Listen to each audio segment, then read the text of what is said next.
Thank you for joining us for our regular board meeting of September the 12th.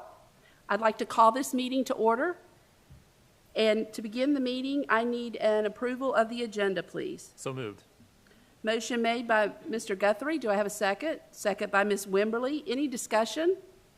All in favor? 7-0. Next on our agenda is our school highlights. Okay, thank you.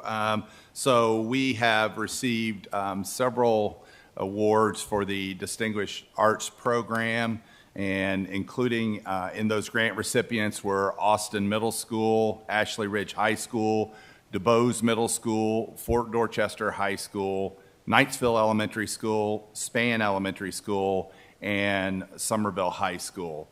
So do we have anybody, Matt, here representing? You want to speak, say a few words, please? Oh, great.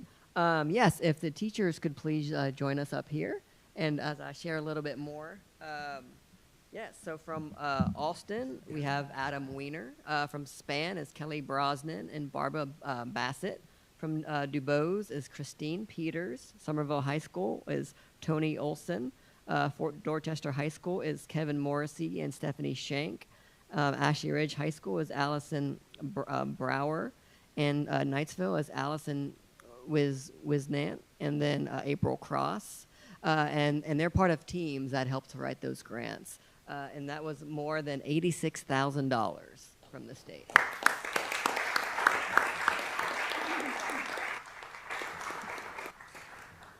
And we'll do your photo and then hand out the certificates.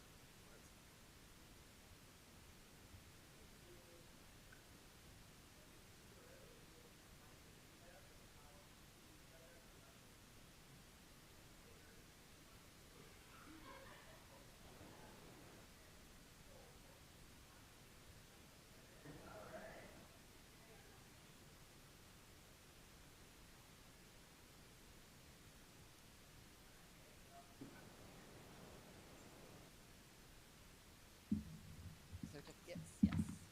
There we go.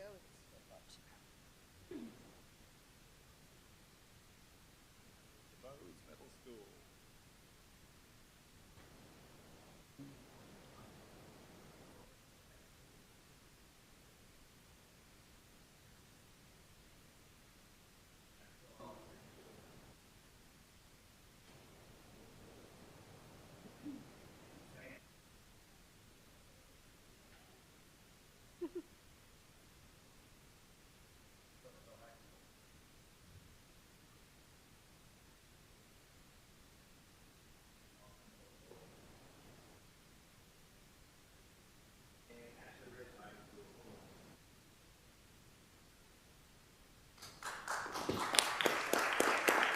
Thanks, y'all. Good to go.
Okay, so what happened to this?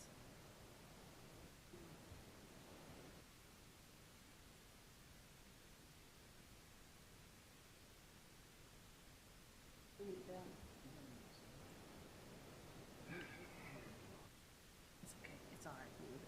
I'll do it. I'm hard enough to be close to it. You might have bumped on it. No, the whole thing, the whole computer. I mean, both sides. Really? And I just hit the thing and this button, this one again.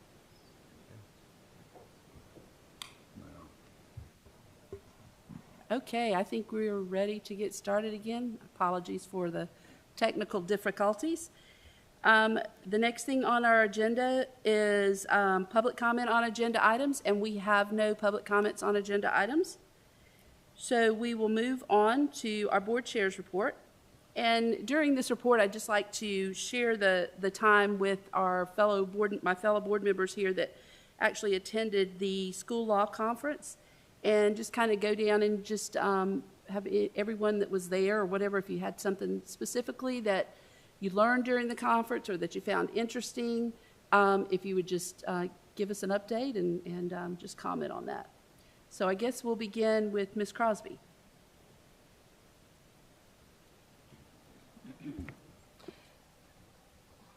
This was a law conference, so that's basically what they discussed was things about the law, not just our everyday procedures or whatever.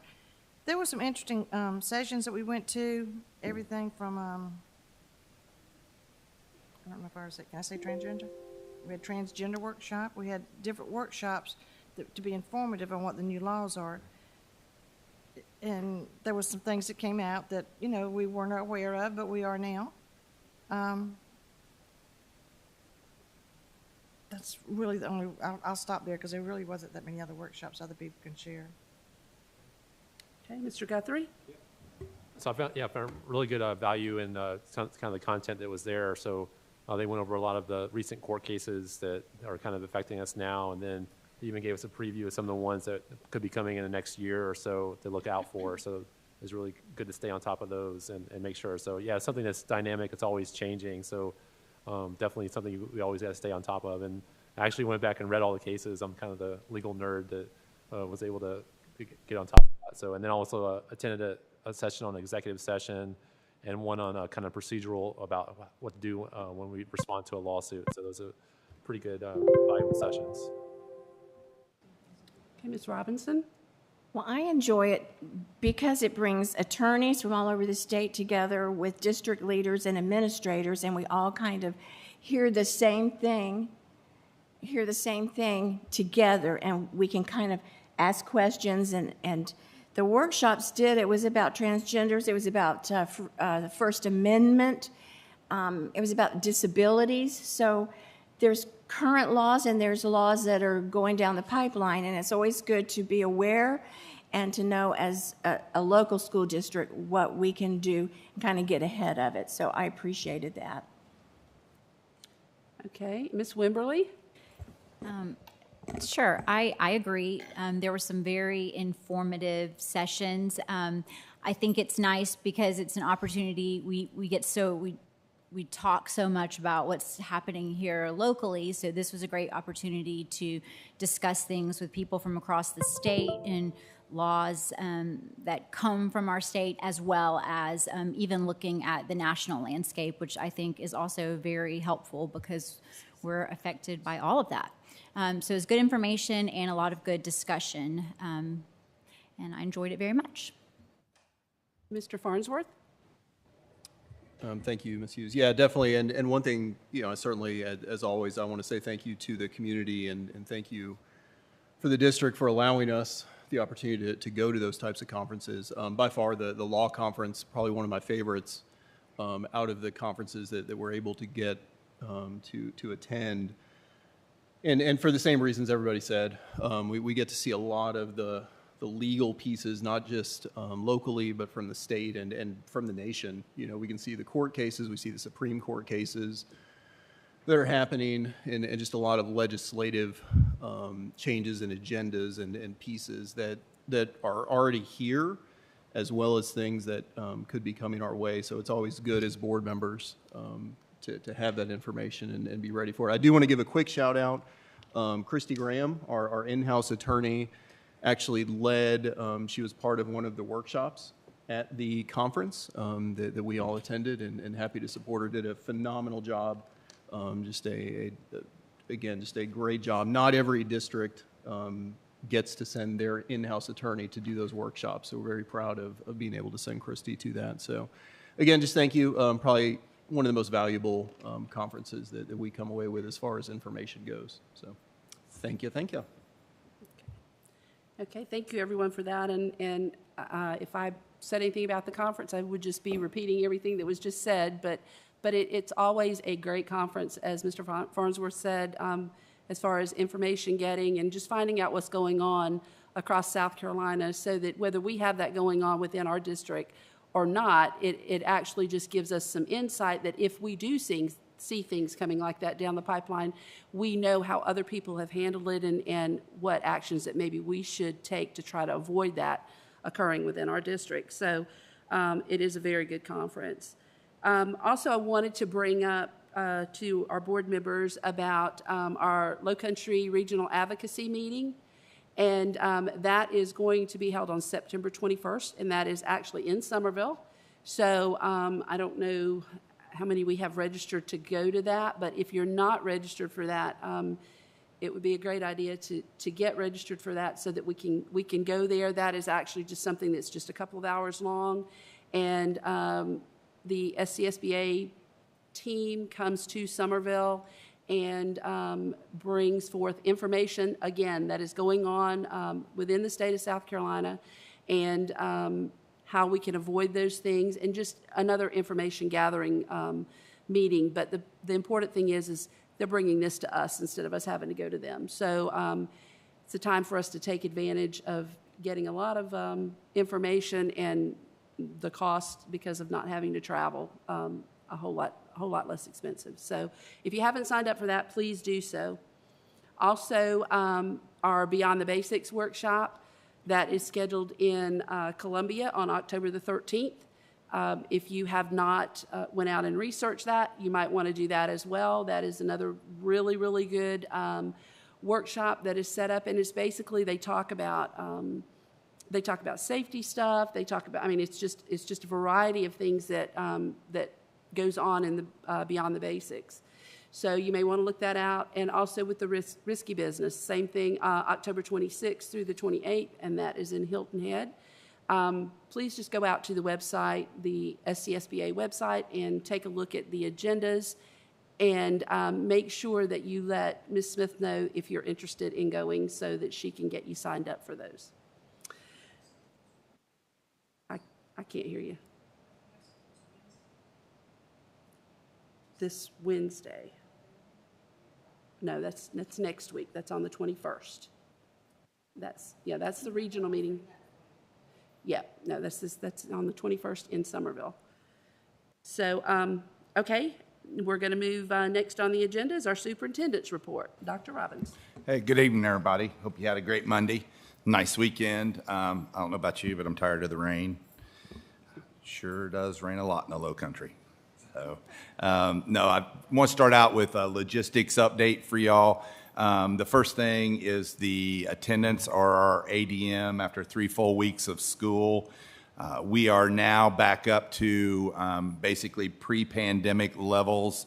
We have a little over 26,000 students in our buildings. That includes our pre-K program. And you can see in your slide deck, I broke it down for you so you can see how many students we have in each one of our locations. We've seen the rooftops being built. Part of this is a population shift, but we're definitely going to have to look at our attendance lines so that we don't have buildings that are only partially the way occupied and other buildings that are at and above capacity. So I wanted to share that with you all. I did ask Mr. Shope and Dr. Wilson to be here tonight. To really kind of just roughly hit the transportation update, because I know you all have received a lot of emails and messages about that. We are still down several drivers, but they are in the pipeline and being trained. I think that's one thing will help us. The shift in the bell schedules really is a reversion back to what we used last year, and it just allows the buses a little more time to get through the routes, but it does not delay.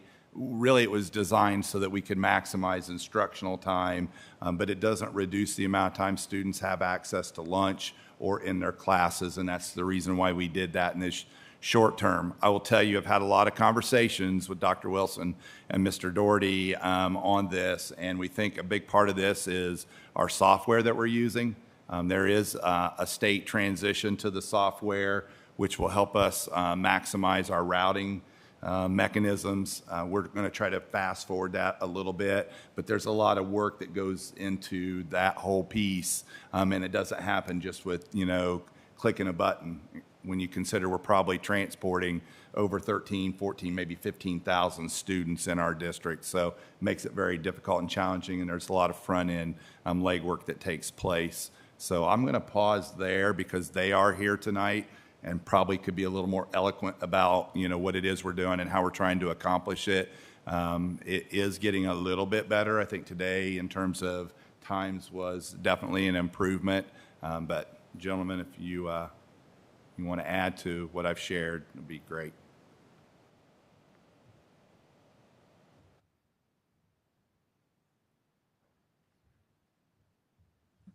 Ms. Hughes, board members, Dr. Robbins. Not to add a whole lot more, but we've been working on this transportation. We've been working on the transportation issues since the beginning of school.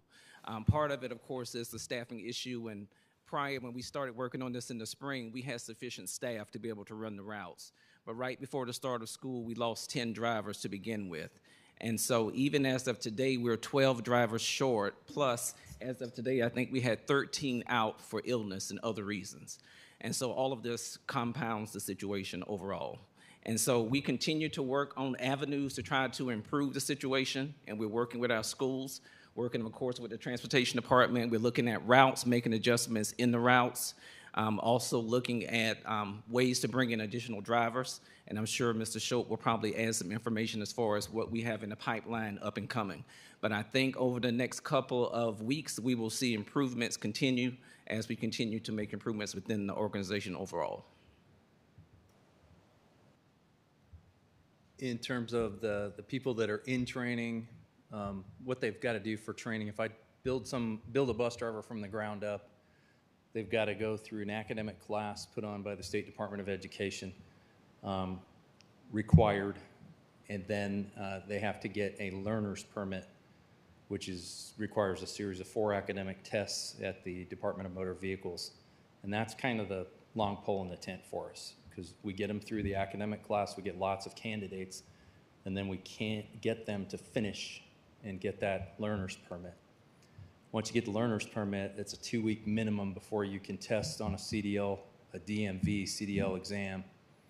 And then once that is done, there's a certification exam by the State Department of Education. So you have to have both the CDL with passenger and school bus endorsements and a certification by the State Department of Education. So it takes, if we can get somebody through the academic course, get a permit a week later, it would take about a month to build somebody from the ground up.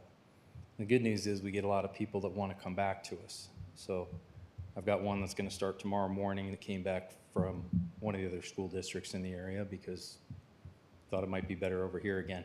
I've got another one that's going to start like that from the end of the month as well that was with us before. So we're getting a few that have credentials. I've got, I think, 4 that have credentials that we're getting through the class that's going to finish this Wednesday.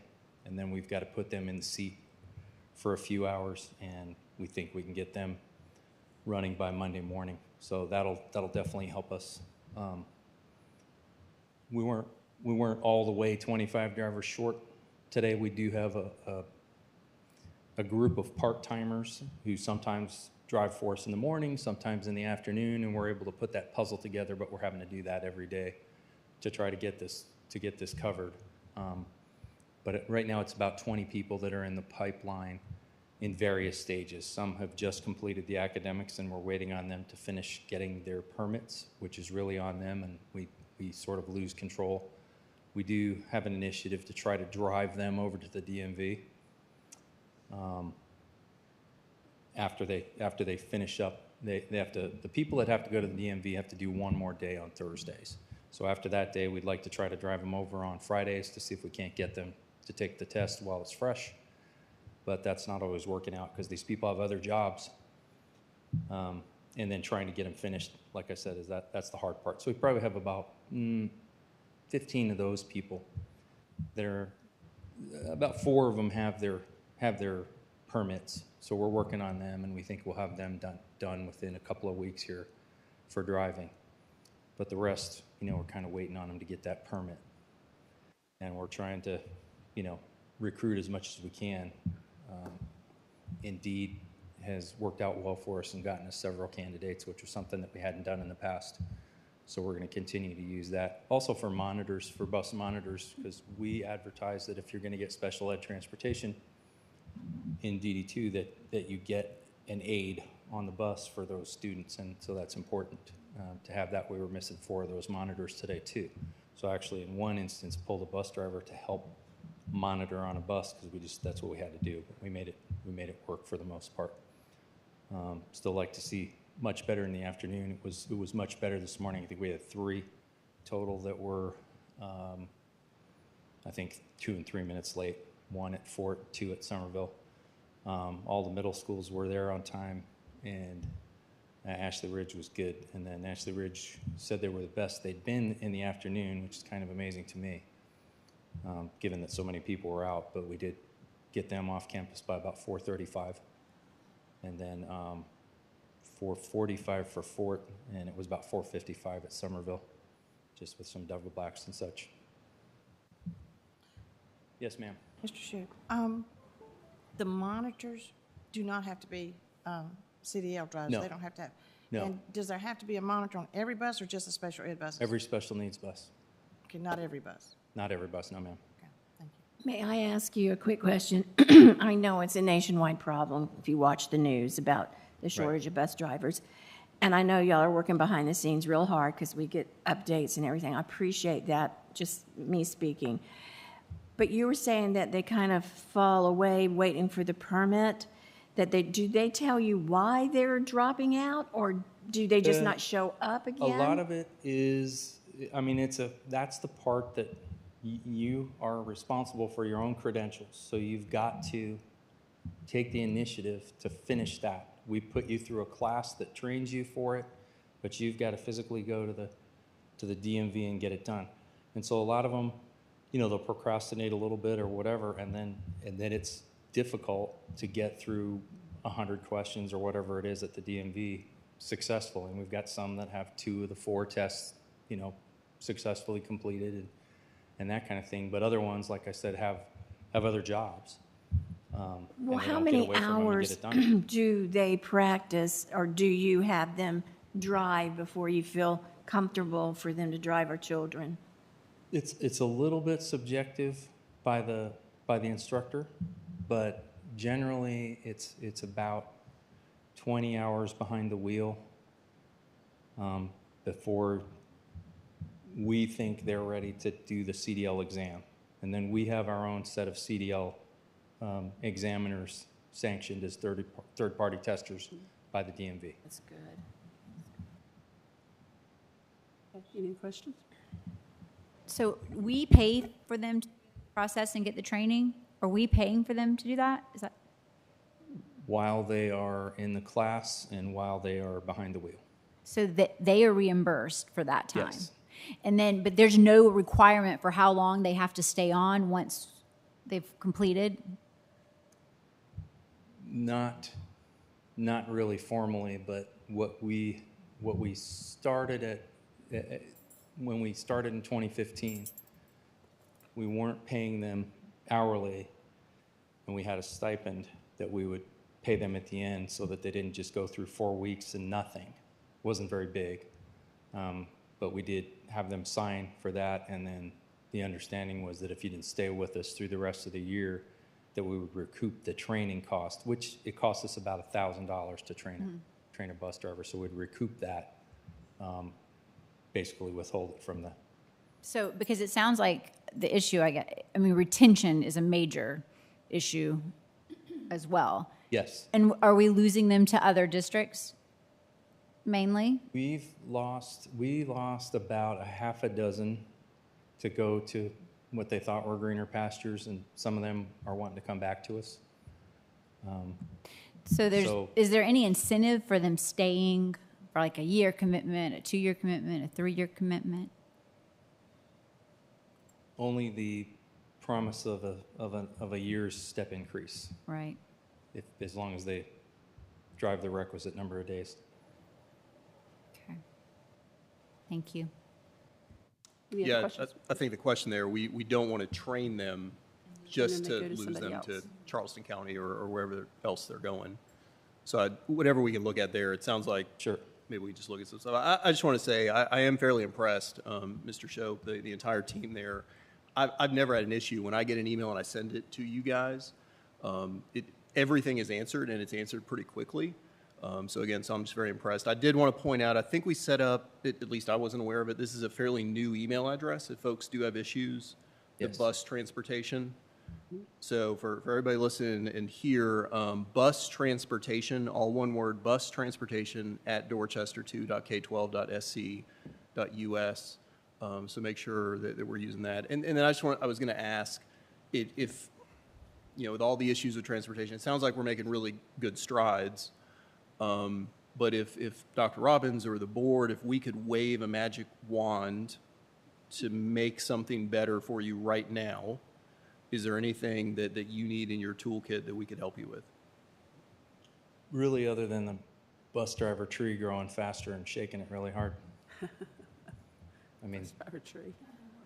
You know, if Honestly, I could that's- weigh in on that, Mr. Shope, I think part of the not completing the training is a little bit of test anxiety for some people. It's been my experience over the years. It's not an easy test. It's pretty difficult and challenging. So, trying to mentor them through it, from start to finish, maybe we'll look at ways we can do that and incentivize it.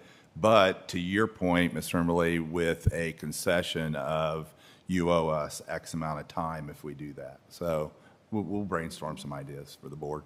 Yeah, I was going to say, I mean, certainly in the business world, listen, I bring in new guys and they have to train and they have to take tests, and I give them incentive and I reimburse them after they've been with me so long, because I don't want to lose them somewhere else after I invest all that money into training them. So, a lot of good ways to make that happen.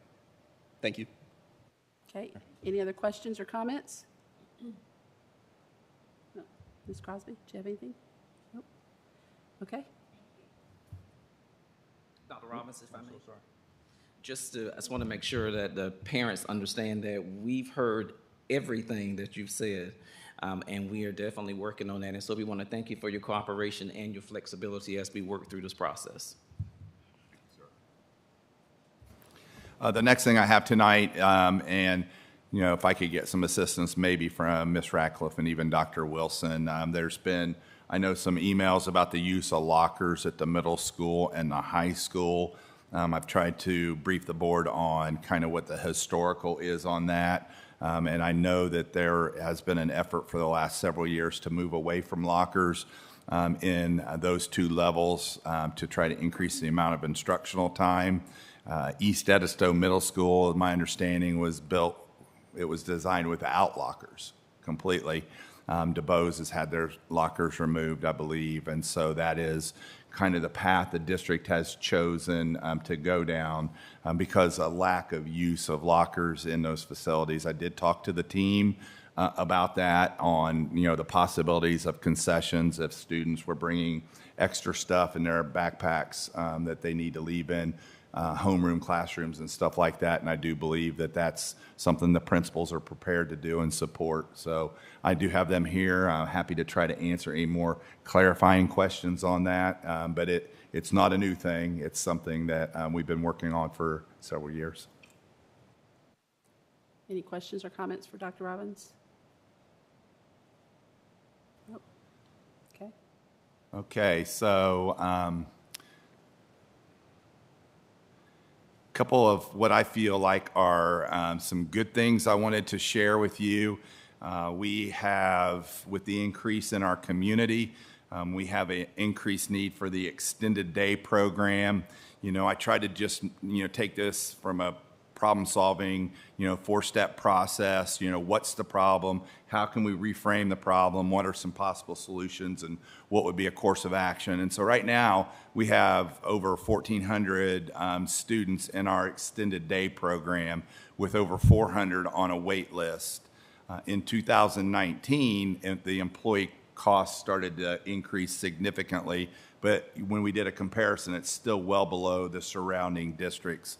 And I'll pause there for a second and try to explain with the extended day program, there are certain provisions that we're required to follow, and that is an adult to student ratio, because it's a part of it is a grant funded program, and so there's certain things that we can and we cannot do.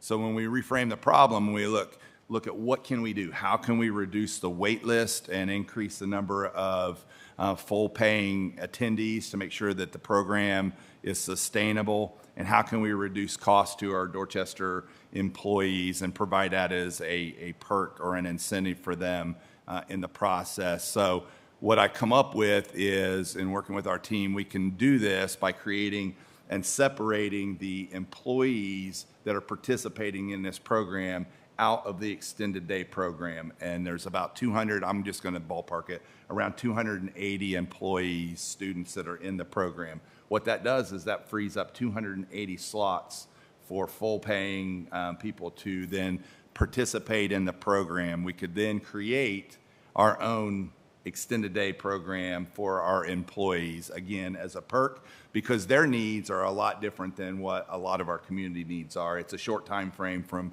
when they're done with their contractual day to grabbing their child and heading home.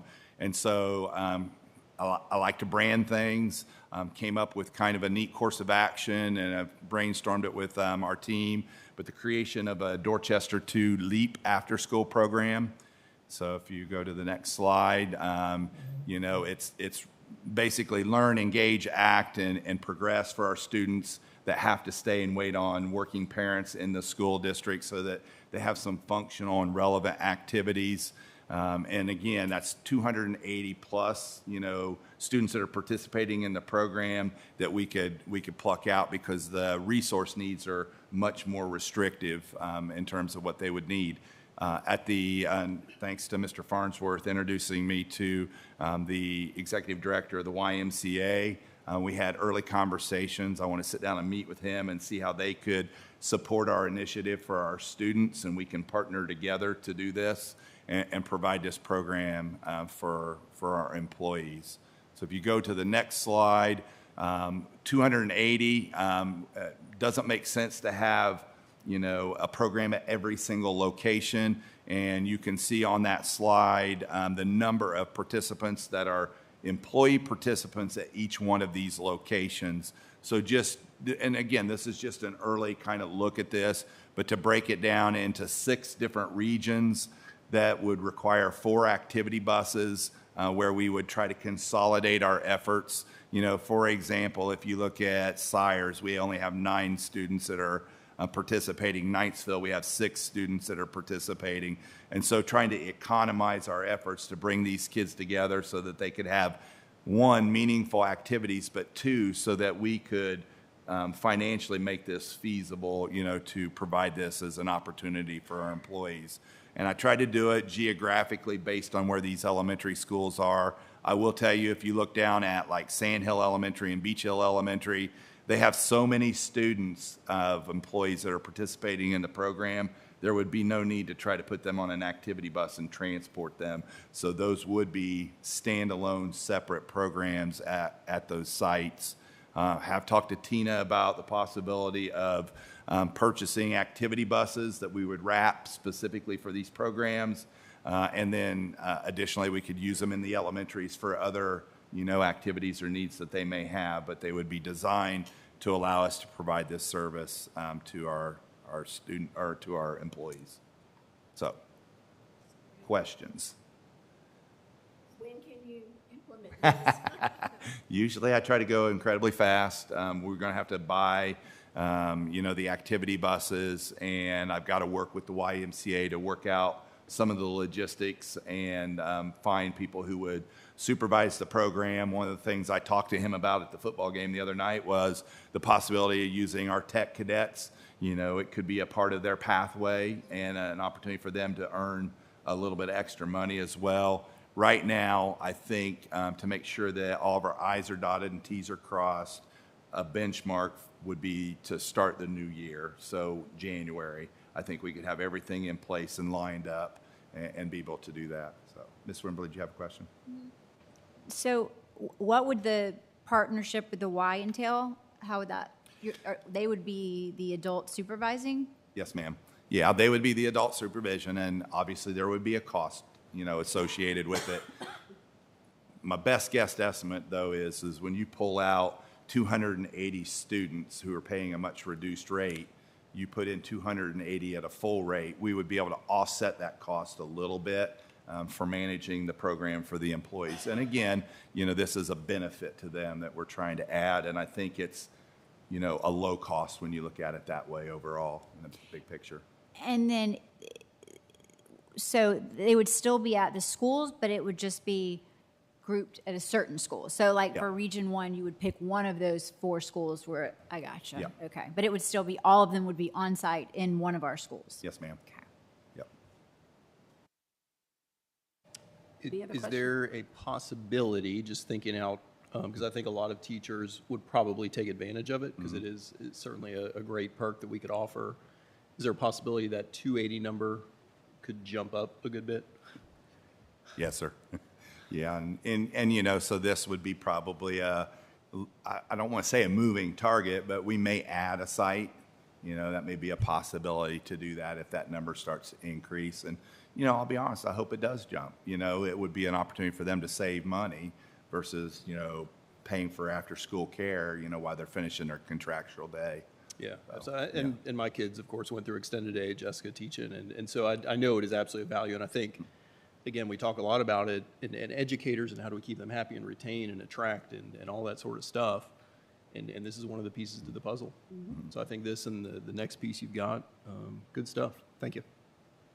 Any other questions? Okay. Okay, the next one is something that really honestly started working on the day I got here. We all know that there was legislation passed to provide basically our elementary teachers with 30 minutes of unencumbered time. You know, I call it 30 minutes of duty-free lunch, but 30 minutes of unencumbered time is something that we did do in my previous district about 3 years ago. Of course, pandemic kind of threw a little wrench in it, and they got back to it. So again, just trying to problem solve this thing using SMART goals on how we could get this accomplished. And, you know, when you look specific, 30 minutes of unencumbered time, measurable, all 15 elementary schools, you know, will provide our teachers in those buildings, you know, a duty-free lunch or 30 minutes unencumbered time. You know, it'll be accomplished by recruiting supervisors to go into those cafeterias and provide supervision. We've started that process. I've been working with Donna Goodwin and pretty much the team on trying to identify those folks. The job is posted, it's advertised, but also talking to some of our elementary principals on the possibility of using some of our employees that aren't working full-time already. Bus drivers has always been, you know, a good avenue to try to use them. You know, if they're only driving, and they drive in the morning, they drive in the afternoon, and they just have time to kill in between, they can make a little extra money, and they're used to working around kids. And so, again, I think it's something that's valuable to our staff. It's important, and it is going to be a requirement next school year. And time-bound, you know, whenever you create a SMART goal. And so I've put a 1 October start date on this. Again, we've been working on this since day one to try to put this in place for our staff. If you go to the next slide, just gives you an idea. I asked the principals and HR to look at each of the elementaries, because if you look at the slides up above, you'll see there are strikingly different enrollment numbers in those buildings. And so how many supervisors would it take for each of those buildings to make sure that we are providing adequate supervision? That's also considering that we will have adult supervision in there that are current employees, so our administrators will rotate through just like they always do. However, I've made it, a point that our teachers, as much as some of them are in the routine, that's what they've done, they have to take advantage of it, because then it becomes a peer pressure issue that, well, it's just as easy for me to sit in the cafeteria with my kids, and then other teachers won't take advantage of that as an opportunity. And so we'll work on that piece as well. This spreadsheet will be filled in with actual names of who will be in those rotations at each of those buildings. But I just wanted to give you guys a picture of what that looked like. And then at the next slide is just, again, a high-level cost analysis of what it would cost us to do this in the program. Again, it's going to be required by law. It's going to cost us about roughly $548,000. The cost is $12 per hour, but as you know, to the district, with the benefits that are included in that, it's about a $17.50 cost to the district, and that's what we're looking at breakdown per building. Now, the nice thing is this is something that can be funded out of our food service fund, because it's providing supervision and oversight in the cafeteria space itself, and so it will not take it won't take a hit against our general fund. But we feel very close to being able to roll this out once we get the 70, I think 4 or 5 names that we're going to need to sit in those positions and to be able to do this and roll it out. Happy to answer any questions on that. Comments, questions? I think we're good. I think that is going to be helpful for our teachers and for the teacher morale, too. I think they're going to really appreciate that. Besides, it's the law now anyway. So we're making it good for them. This is good. Okay. Okay, all right.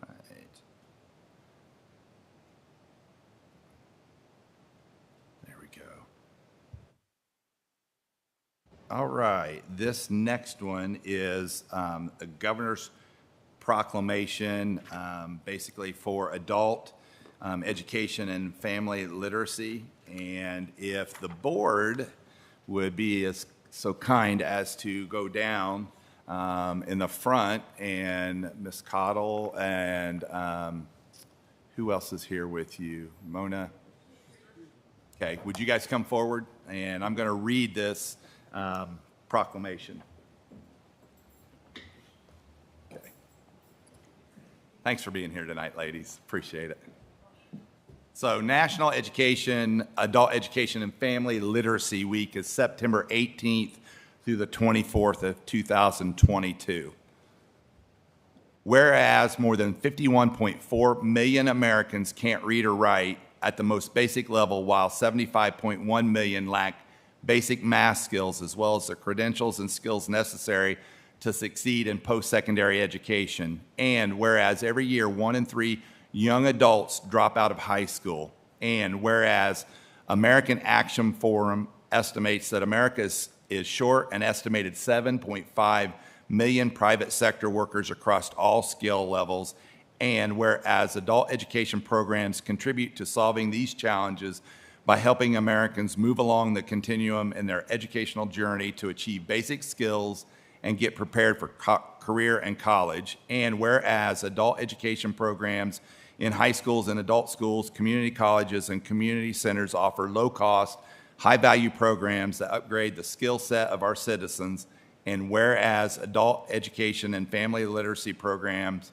assist adults who parents or family members in obtaining the education and skills that are necessary to become full partners in the educational development of their children and lead to sustainable improvements in the economic opportunities for their families, and whereas the 52 local adult education providers in South Carolina provide instruction and testing services for residents seeking to attain a high school equivalency credential and support adults in strengthening core literacy, numeracy, and digital skills, learning English as a second language, and civics, and preparing for college or to immediately enter a career pathway. And whereas South Carolina celebrates Adult Education and Family Literacy Week as a proud participant in the National Educate and Elevate campaign, which helps our citizens learn about all of their adult education options to attain their professional and personal goals.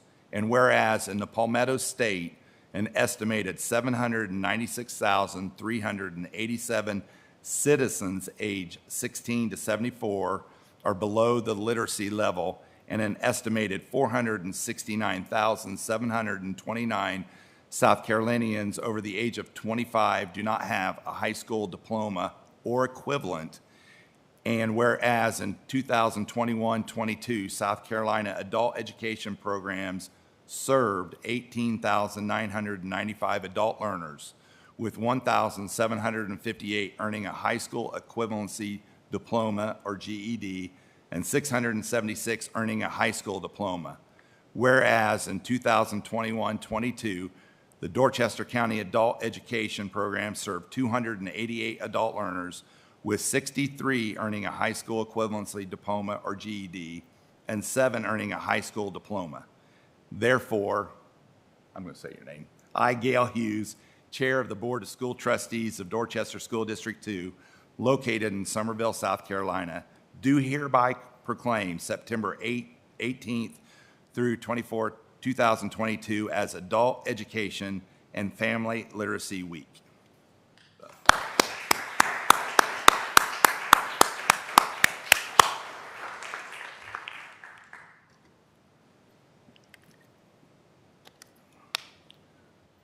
So past the proclamation, I will tell you, this program is amazing, and it has such a special part in all of our communities, and I want to thank you guys for the work you do to get some of those kids the next step of the way to hopefully a brighter future, so thank you.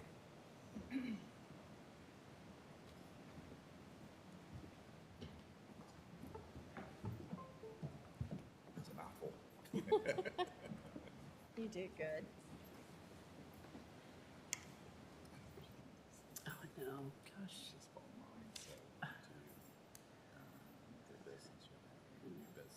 No, I need to pick up. Consent agenda.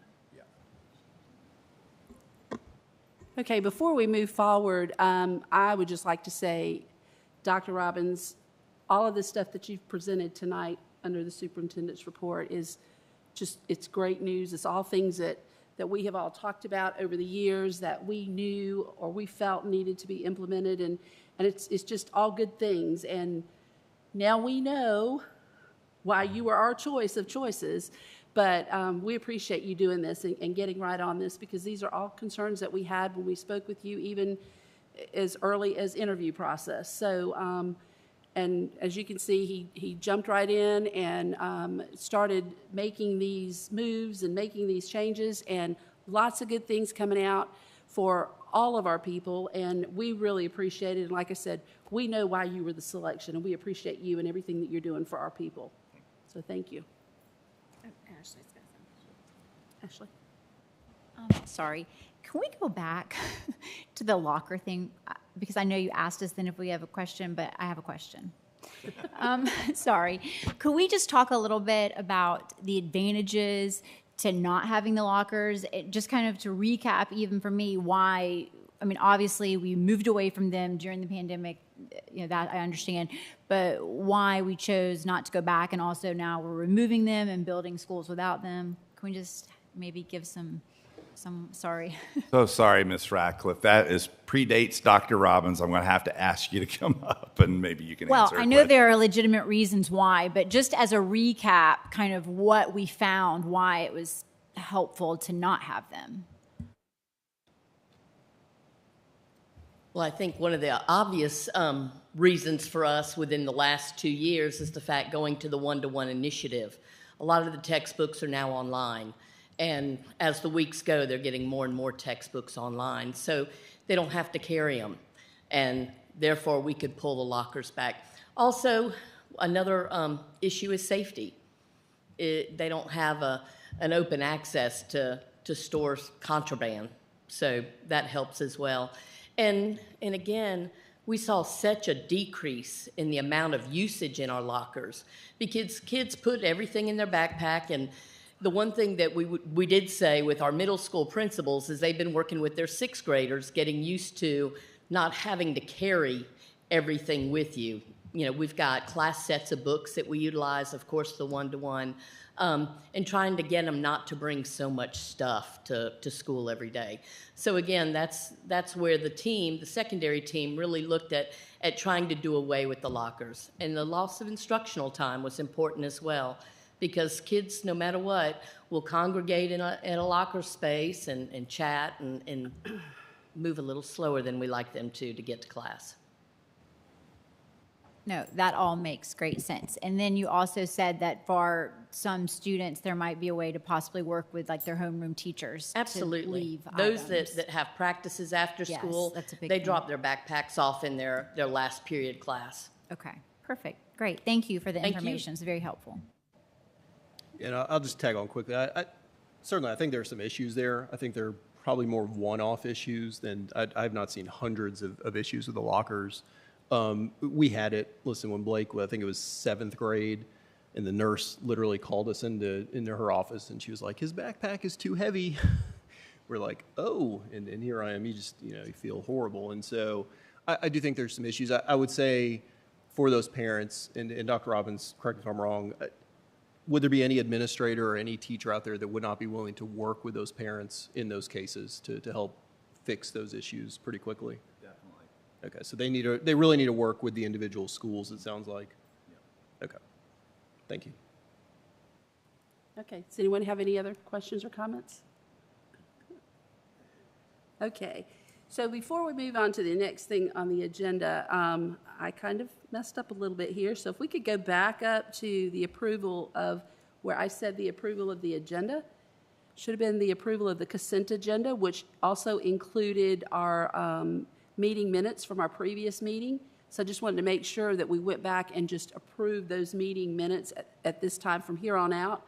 When we say the consent agenda, it will approve the meeting minutes as well.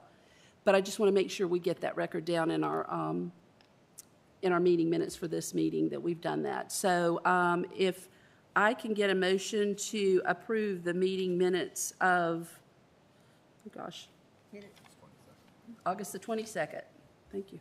August the 22nd. So Regular moved. meeting. Motion made by Mr. Guthrie. Do I have a second? Second by Ms. Crosby. Any discussion on those? All in favor? 7-0. Thank you very much. I apologize for that.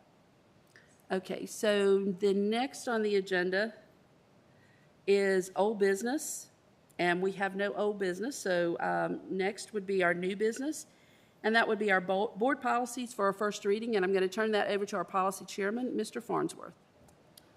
Thank you, Madam Chair. Appreciate the time, as always, to move some policies forward. So we did have some policies for first reading when we met last month. I know several board members were able to be in attendance for that policy committee meeting. So reading these out, and there is one I'll talk about just a little more in detail, but policy BG, Bravo Golf, BGD, Bravo Golf Delta, as well as the accompanying rule. Policy EBCB, Echo Bravo, Charlie Bravo. That one, unfortunately, and so safety drills, we had to, Dr. Robbins is laughing because of the phonetic alphabet. I like to keep it fresh. Unfortunately, and in today's world, and we talked about this in our policy committee meeting, there's just some updates we need to make in there as far as active shooter drills, those types of events and things that we have to do. So that's in there. Field trips, IJOA, India Juliet, Oscar Alpha. There is actually an accompanying rule with that policy, but we pulled that rule at the policy committee meeting because it still needed some work. And so I did chat a little bit with Ms. Graham, and so the policy can stand alone outside of the rule. So just know that the rule will come back to us at some point in the future to adopt that as well. Moving on, the rest of these really dealing with medications and on the nursing side of things, JLCD, Juliet Lima, Charlie Delta, and then there's an accompanying rule, as well as we had a hold harmless indemnity clause in policy. It was E that we're recommending deletion of. Moving on, JLCDA, JLCDB, and JLCDC. So those are the policies we've got for first reading. Again, be on the lookout, IJOA. The rule will come back to the board. And I know Nurse Santa Maria is out there.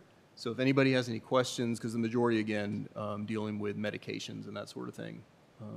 So I'm happy to have her answer any questions. Okay, so coming from committee, we need no second. So are there any questions for Nurse Santa Maria? I'll just say, I think she helped us so much the last time, so all of our questions were answered. Good point. Okay, so with no questions, I have a motion and a second. So all in favor? 7-0. The policies are approved for first reading. Okay.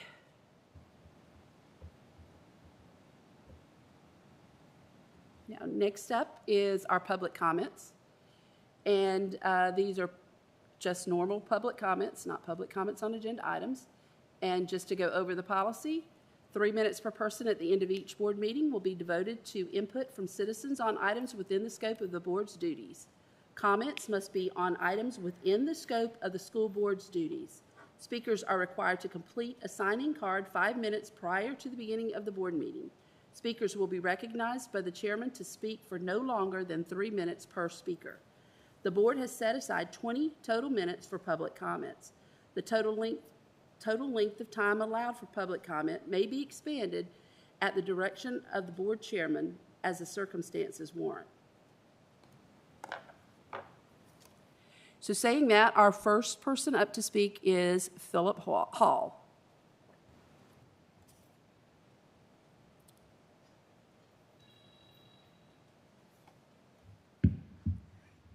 Thank you. The first thing I wanted to speak on was actually something you brought up already, was lockers. Lockers have been around for over 100 years. In 1920 is when they came around. And, over the last 2 years, we've lost so much as a country. We've had so much taken away from us, and so much as our students have also. And this is just another thing. I'm speaking on this because my daughter asked me to. My high school daughter said she wishes she had her lockers still, and they could use them again. When you get your locker your first day of school, that's something cool. You get your locker combination, it teaches responsibility. It's yours. To get decorated for homecoming, they're used, sometimes, that's where you get asked to your first prom, or you ask a girl to their prom. As far as safety goes, kids could put something in their backpack as easy as they can in a locker. And being in anti-terrorism, we can do searches on lockers. It's something that I know we're going toward, but something maybe we could reconsider and think about and not have to move to right now. The other thing I wanted to talk about was standards and discipline. Parents and teachers have to work together. Teachers must know that we have their back when it comes to discipline. Just like when we were kids, if we got in trouble at school, we knew we were getting double trouble at home. And we need to bring that back. I think that we've lost a lot as a country because we've lost discipline and standards. When my daughter goes to school at high school, she said there's no dress code. Kids talk in class, phones are used all the time. They're there to be educated, and we have to get out the bad ones. It's been proven that when you have responsibilities and discipline, when necessary, that we set kids up for a successful life. The final thing I want to talk about is, yesterday was 9/11, as we all know. Today's 9/12. There was a song, if y'all haven't heard, it's called There She Stands by Michael W. Smith. And it's concerning our flag. And it's how much she has been through, beaten, tattered, and burned. And she still stands today at home and abroad as a beacon for freedom. I remember right after 9/11 how many flags were flying. They couldn't even sell enough. And in the days, weeks, and months after 9/11, how many flew. And now today, how few fly. Hopefully we can return to that day again when there's so many flags flying without, God forbid, another 9/11 or worse. When our kids were in virtual, they stood and said the Pledge of Allegiance every day, each morning before we started class with them. We learned today in the middle school the kids do stand, but no one says the Pledge of Allegiance, including the teacher. And in the high school, most kids sit where the Pledge of Allegiance is being said, and no one teaches, no one leads it. I feel if the teachers led it, maybe the kids would stand and say it with them. Do our kids even know what it means? And do they even know what the flag stands for? I hope this will be nice. Thank you for your time. I thought I fixed that. I'm sorry.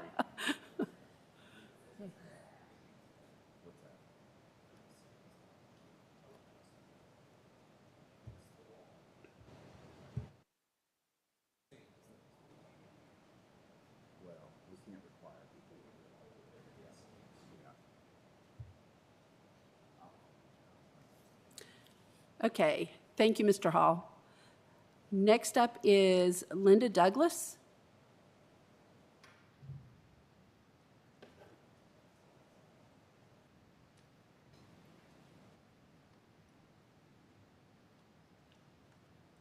Good evening, Dr. Robbins, School Board. I thought my voice. I'm coming here. I spoke to you previously. I have transitioned from being a bus driver into the classroom. I am a full-time adult support. I deal with the most special children that are walking on earth. But I'm coming today to ask you for a livable wage. Adult support has not had a raise in over 5 years. We meet the children at their vehicles, whether it's a bus or a car. We're with them all day. We go to recess, we eat lunch with them, we go through their training. We help them with their education because they live at a different level. We handle the behaviors.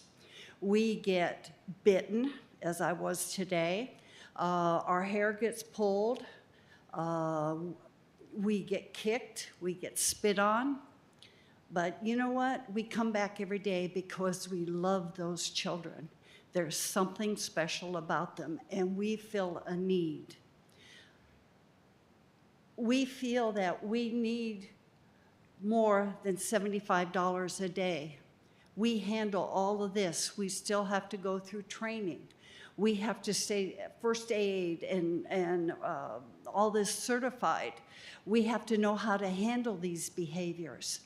These are our special children, and I deal with some that are very artistic. They may never function as we do, but can they draw? Can some of them read? Some of them can recite poetry. They are as important to our community as you and I or any other child.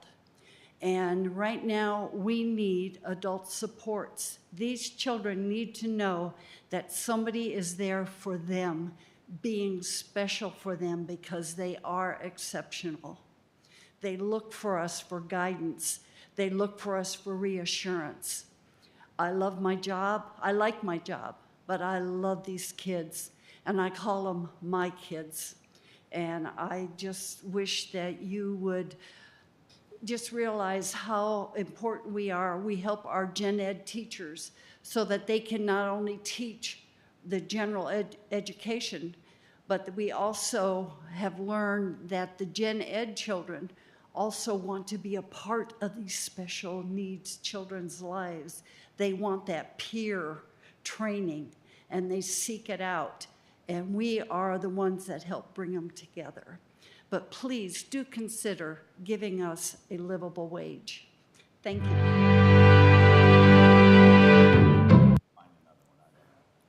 That was a perfect ending to that. Thank you very much, Ms. Douglas. Hey, I want to go back to, I just wanted to make sure everybody's board policies are a little different on whether we could respond during public comment. I don't see anything that says we can't, but in terms of the pledge, it's a state law that we recite the pledge in our buildings. Mm-hmm. It's been in place for a while. So we, what I can say to you is we'll go in and make sure, you inspect what you expect in our buildings, and our team will go out and we'll do that. The one thing I will tell you is the state law does require the pledge, but it doesn't require us to force someone to say the pledge, and I've been doing this a long time.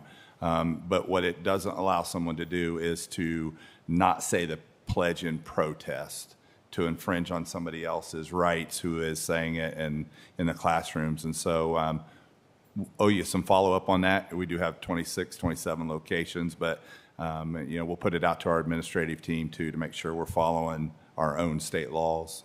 Thank you. Madam Chair, I know we can't respond to public comments, but may I just say this, not responding to them, but Ms. Wimberly and I and Ms. Hughes, Dr. Robbins, with your permission, we went to several high schools, and I specifically asked to go to the special ed department. If you ever want to feel totally, it was the most heartwarming experience to see them in chorus singing, some singing better than others, some just yelling, but it was their opportunity to be who they wanted to be, and then to go to the gym and see these special needs children, special ed children. We're all needy, but the leadership clubs, the leadership classes were interacting with these kids, and that was heartwarming. And those are the times, because there's so many things that we have to do that aren't as fun, but that was so heartwarming. And I do want to thank the special ed teachers, because I don't know if they get enough kudos, but I just felt like after she said that, I'm certainly not responding, just explaining how wonderful that experience was. Okay. All right. I think we're at the end of our agenda, so I am going to need a motion to adjourn. Motion to adjourn. Motion made by Mr. Guthrie. Do I have a second? Second by Mr. Farnsworth. Any discussion? All in favor? 7-0. Have a great evening, everyone. Thank you for coming.